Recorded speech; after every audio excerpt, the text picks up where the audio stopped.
Hey everyone, in today's video I'm gonna show you how to use WhatsApp web on your computer. So simply at first open your any browser, like I'm open my Chrome browser. Go to search option, search set to WhatsApp login. Then you get this site. Press on to open and you get a QR code. Okay. And you just open your WhatsApp from your phone, like I'm open my WhatsApp in my phone. Press on settings, and as you can see showing it to QR code option. Press on and click on to scan QR code.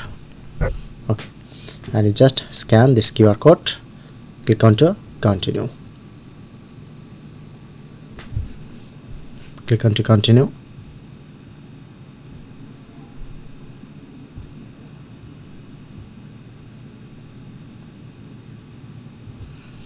And scan again.